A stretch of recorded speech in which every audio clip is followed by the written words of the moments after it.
£2,000 Les Paul versus £15,000 Les Paul. In today's episode, we check out two Gibson Les Pauls from drastically different price ranges. So without further ado, let's get straight into this test.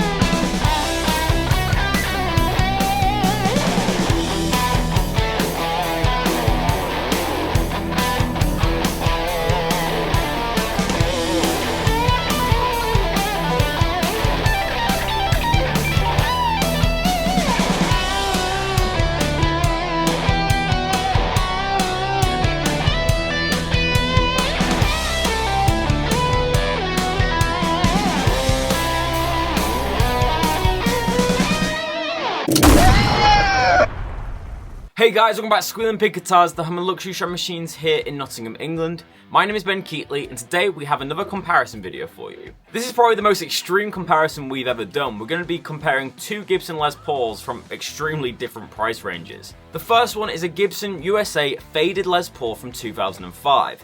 It comes in around £2,000 and it's a cheaper version of a Gibson Les Paul. Then it's Contender, the Big Daddy £15,000 Gibson Les Paul. This is the Joe Bonamassa signature Skinner Burst recreation from the Gibson Custom Shop, and it's Tom Murphy aged. This is the upper echelon of Gibson Les Pauls. You can't really get much better than this from the Custom Shop. So it's going to be quite the unfair test today, but obviously these comparisons are always for a bit of fun and also just to compare what you can get at the lower end of the price range and at the top of the range. It also begs the question, are these super expensive Gibson Les Pauls really worth it? Well, in today's video, we're going to find out. So let's bring in contender number one, which is the £2,000 Gibson Les Paul Faded. So here we have the Gibson Faded up and close, and as you can see, it has that nice kind of open pore finish, very different for a Gibson. You don't see this on these guitars too often.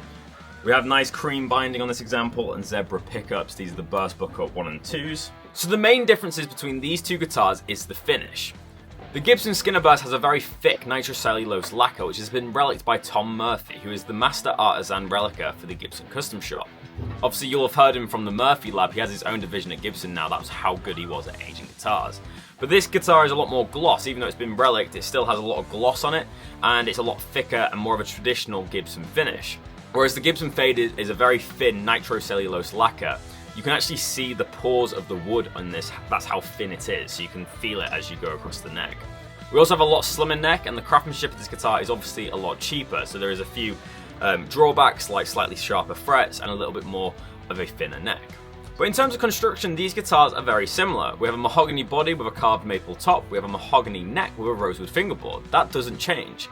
It's just the level of figuring and the quality of the materials that is going to change with these two guitars. For example, the Gibson Custom Shop guitar has a lot more figuring, a lot more cross grain. It's more of an intriguing top, whereas the Faded guitar has a lot more of a faint tiger stripe on it. It's not as prevalent. Also, the finishes do differ, so the Faded has a bit more of a 60s look to it. It has that red cherry sunburst, whereas our Skinner Burst is more of a lemon burst. Now let's talk about the pickups. Again, another big difference between these two guitars. Our Gibson Faded is loaded with burst bucket 1 and 2 pickups, which are definitely a little bit more mid-range voice, and they almost sound like you're engaging a wah pedal when you play them. They're very thin in nature, but they're a classic kind of recreation of the PAF for the Gibson USA line. Whereas the Big Daddy £15,000 Skinner Burst has the custom wound custom buckers, which Gibson claimed to be their closest recreation to the original PAF pickup. The PAF pickup standard for patent applied for, and it was the first Gibson humbucker ever made, and it's seen as the holy grail of Gibson Les Paul tone. Now taking a look at the Big Daddy £15,000 Gibson Les Paul, obviously visually speaking, it's another level of Les Paul. This top has a very nice kind of tiger stripe as well as some cross grain. It's got a really nice patina to it, and obviously we've got the relicking job all over this. Got nice appointments like the Gibson custom medallion. Some other differences, on this guitar you get the Nashville style bridge, so it's actually studded. You can see there's kind of a reinforced stud onto this guitar, and this is what all the Gibson USA products kind of come with, a stop tailpiece. Arguably this is actually a better bridge design as it won't collapse as the traditional ABR ones, which we'll get to in a minute, is drilled in directly to the top and it's only a little post. And as I was mentioning, this bridge piece is slightly different. This is the ABR1 bridge, which is the most traditional one. It's hard to see the post here as they've added an extra thumb wheel to reinforce the bridge. It's kind of what I was talking about with the studded tailpiece, so the ABR1 bridge is technically, a bit more of a flawed design as it's just one post going into the maple top. Some argue that gives you more sustain as it's going directly into the top rather than being in contact with metal. We have the aluminium stop tailpiece and 2 volumes, 2 tones with the Bumblebee capacitors. But yeah, that's pretty much all the specs of this guitar. Obviously, it's just a cheaper guitar in general. Obviously, the frets are done very well, but you can feel the edges a lot more than you can on the custom shop. We've got more of a 60s neck on this one. This is kind of a 60s inspired guitar, I guess, with the sunburst as well as the neck. There's a few blemishes on the nut and stuff. Obviously, this guitar is quite old. But yeah, it just feels completely different to the Gibson Les Paul custom shop. And just in terms of the fit and finish, this has a lot more of a thicker neck. Obviously, this is a 59 carve. It has that glossy feel, even though it's relict in some areas where it goes to bare wood. It's mainly got that glossy feel. And yeah, it's a very pronounced neck, very nice in the middle. The fret ends are very nicely done as well. This is very bespoke craftsmanship. You can feel a massive difference between the faded one. This guitar is very comfortable to play. It resonates a lot more, and it's just generally more of an attractive looking guitar. The mahogany on this one is a lot more figured. As you can see, we've got some really nice dark wood grain. That's also part and parcel of the aniline finish that they put on this one. It really brings out the deep beauty of the wood. This also has hide glue construction, so it's made exactly to the specs of a 50s Les Paul, and as you can see, they see the maple top just chilling back there without the binding. So let's go to the tone demonstration now and see if we can hear a difference between these two guitars. Welcome to the tone comparison. In this section, we're going to compare the two tones of both of these Les Pauls and really decide which one sounds best. Obviously, this guitar is way more expensive. It's £15,000. We're expecting this one to sound a little bit better, of course. But obviously, that's not the only element when buying a guitar. There's also the feel, the resonance, as well as the playing experience. Also, other factors like rarity and stuff like that, but we won't get into that today. We're just going to be judging both of these guitars as instruments and how they feel. So let's hear the Big Daddy first. This is the Skinner Burst. I'm going to be using the bridge pickup and the same setting I used in the intro of today's video. It was a little jam I came up with. I hope you liked it. So this is the bridge pickup.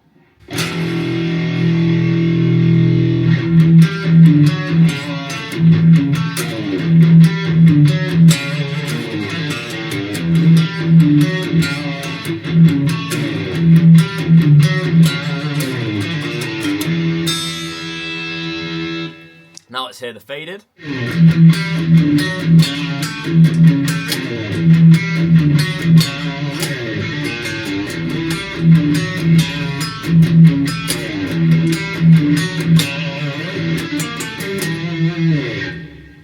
Now it's time for some chords.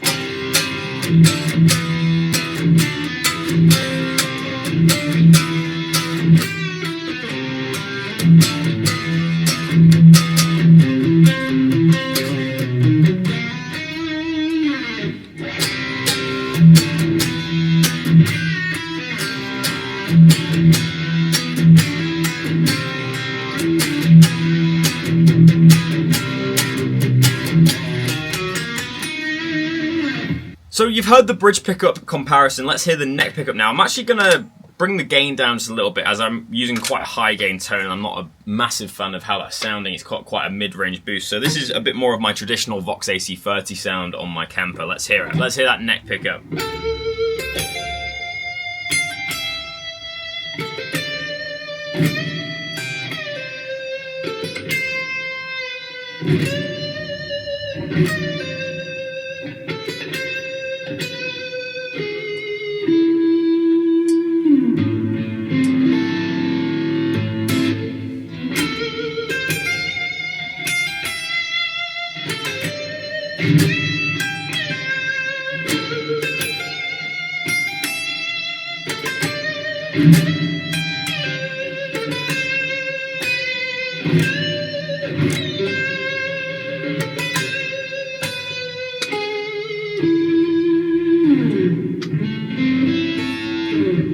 Now let's hear some clean tones. I'm just going to kind of do some random jams now and not play the same thing just to make it a little bit more interesting. Here we go.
I'm really impressed with the snappiness of this faded Les Paul.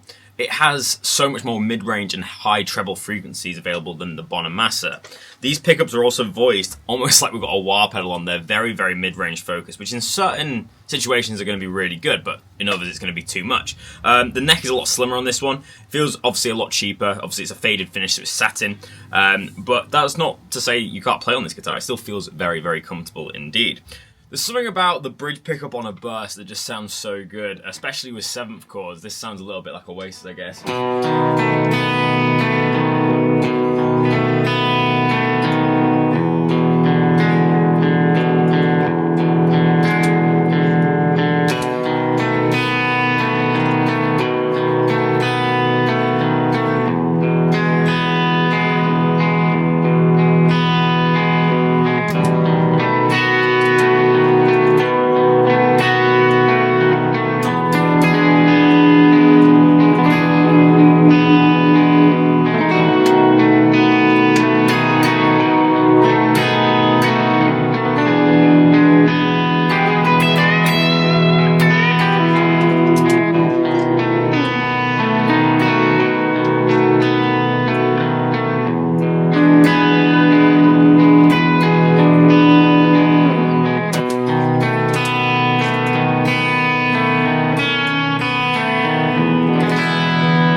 Bridge pickup is so balanced and just sounds so incredible with them chords. I'm really impressed by this Skinner burst.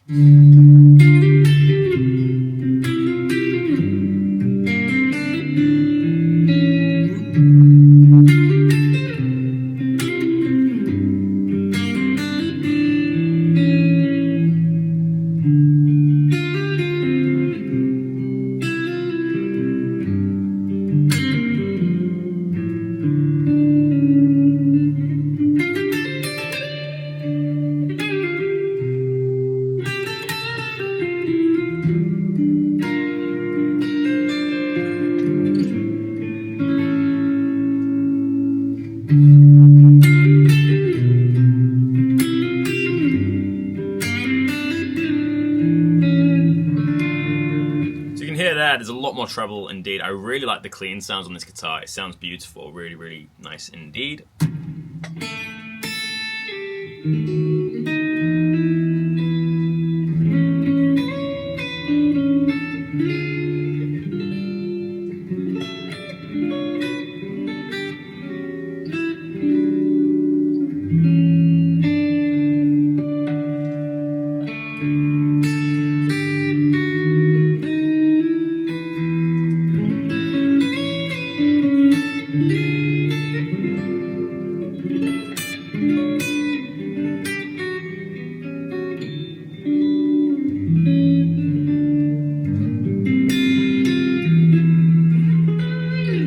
Definitely feel like these pickups are trying to drive the amp a little bit more than the custom buckers. These are burst bucker 1 and 2, so they're probably pushing the amp just a little bit more. They're also quite close to the strings, so keep that in mind. But yeah, this guitar just looks awesome. Really enjoying playing this so far. Let's hear them Oasis chords now on the bridge pickup of this guitar.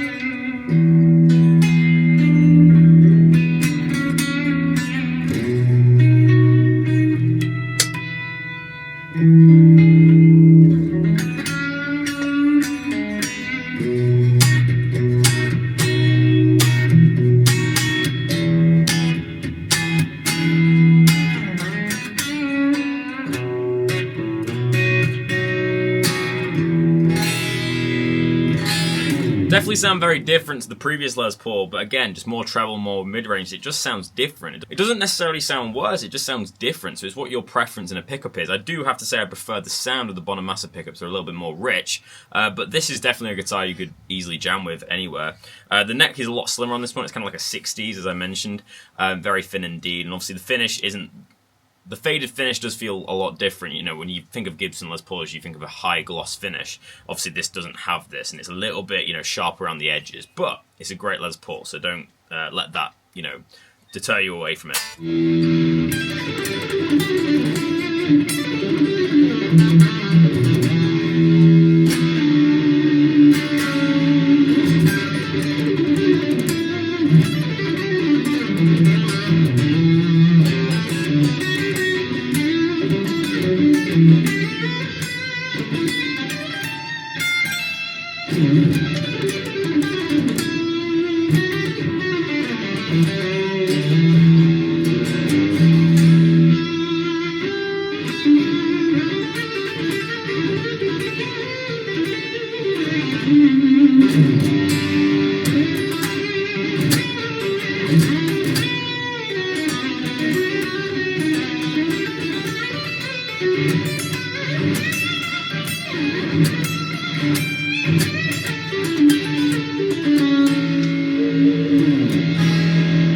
This loop I'm going to do now is an interpretation of one of Michael Lemo's riffs. I really love his playing. He plays on Norman's rare guitars, very inspired by him, so let's hear that now.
So guys, we're at the end of another video, but before I get into my final review of these two guitars, make sure to go down on this video and leave a like. This really helps to increase engagement on these videos, which means bigger and better guitars for you. Also, leave your thoughts in the comment section below. Which guitar did you think was best for the money? let me know down below. Also, if you're new, hit subscribe and hit the notification bell to be notified when we make a new post. I'm going to be going to Nashville, Tennessee next week, and I'm going to be vlogging the entire experience of going, so you don't want to miss out. So hit the subscribe button. So obviously these videos are always very interesting when we compare two Les Pauls or two guitars in general of varying different price ranges. And of course we have an extreme price difference between these two guitars. One's £2,000 and one's £15,000. That's a massive difference. So take everything that I'm saying in consideration. I'm taking it kind of in a perspective of not considering the price. I'm just kind of rating these two guitars. So let's talk about the faded Les Paul. To me, it didn't really feel like a Les Paul per se because we didn't have that high gloss finish and we didn't have the thick neck. It was a very thin neck. The faded finish made it very easy to play, and it also was very resonant for a cheaper guitar. However, obviously it had a 60s style neck, which is probably more suited for someone who likes slower necks or a beginner. And the pickups, the burst buckets, had a really kind of throaty, kind of mid-range tone. It was quacky, that's probably a better word for it. Which was, again, it kind of took me back a little bit because I'm not used to hearing that from a Les Paul. It definitely had a very unique voice and a very unique tone, which is always a good thing with a guitar. However, as a standalone Gibson Les Paul, I'd probably want something that sounded a little bit thicker. That being said though, I really enjoyed playing it, and on the clean tones, I thought it really shone through. It had a really nice spank, it had a really nice kind of snap to it, and for like Hendrix style chords, it's a perfect guitar for that. So I'd really recommend this guitar to anybody who's looking to not break the bank, but get a very high quality Les Paul. Obviously you're saving on the money with the faded finish, but you're still getting top of the line hardware, components, all that type of stuff. It's just you have a bit of a thinner finish. Again, this is very good for a performance bass player, someone who's shredding. A thin finish is always great for resonance, but also it's great for kind of speed and not getting stuck on the nitro. Then when we compare it to the Skinner Burst, obviously you guys know I did a video the other day about the Skinner Burst. This guitar is absolutely awesome. It really is the upper tier of a Gibson Les Paul, and it has everything that I would want in a personal 59. I can't really criticize this guitar as it is just so perfect. The relicking's awesome. The only thing is it's got quite a thick finish on it. I think it's because it's one of the older ones. They're not using that thin nitro they use in the Murphy Lab now, but it has everything that you'd want in a Gibson Les Paul. But I know obviously in a comparison like this, the money and the financial aspect is important. Is the Skinner Burst worth £15,000 in terms of an instrument? No, you could easily get a guitar that was £5 that would perform very similarly to the 15 grand Skinner Burst. But we have to appreciate that when you buy the Skinner Burst, you're not just buying the guitar, you're also buying the rarity, the scarcity, the kind of collector itemship of a guitar. And unfortunately, that's something that we have to take into account when we price guitars. These Skinner Bursts are very rare. There was only 100 made worldwide, and they have the association with Joe Bonamassa, who's a massive name in music. So it makes sense why they're so expensive. As well as the master aging from Tom Murphy. He has his own lab now, so it's before the time of the Murphy Lab. So you can see where the price comes. But as a musician, as a guitar player, these two guitars performed very nicely, but I wouldn't personally see the value of paying £15,000 for this Gibson Les Paul. So the real question is, what would I buy if I had £15,000? Would I go for the faded Les Paul and build up my amp rig and buy other guitars, or would I just get the Skinner Burst? In my opinion, I'd rather go for the faded Les Paul and have more of a guitar collection, have a few guitars and maybe upgrade my amp setup a little bit and get a good overall tone, rather than just spending all of it on the Skinner Burst. That being said, I'd rather go for like a Gibson Les Paul custom shop, like a 59 reissue that's maybe about £4 or £5, and then spend the rest on like an amplifier and other guitars maybe. But in terms of today's video, yes, I'd rather go for the faded in terms of monetary value, but obviously the £15,000 guitar played a lot better, it was well made, and the tones were amazing. So financially speaking, the faded Gibson Les Paul is a lot more bang for your buck. It's definitely the option to go if you have £2,000. However, if you're looking for a rare collectible to put into your collection, then you have to go for the Skinner Burst. It's always a personal thing, but for today, I guess the faded Burst wins, but I prefer the feel of the Skinner Burst. But anyways, guys, that's the end of this comparison. I really hope you've enjoyed today's video. Let me know which guitar you prefer, and I love talking to you guys in the comment section below, so make sure to leave your comments. But thank you so much for tuning in to Squealing Pig Guitars. My name is Ben Keightley, and that leaves me with one last thing to say. Keep rocking, guys. I'll see you soon.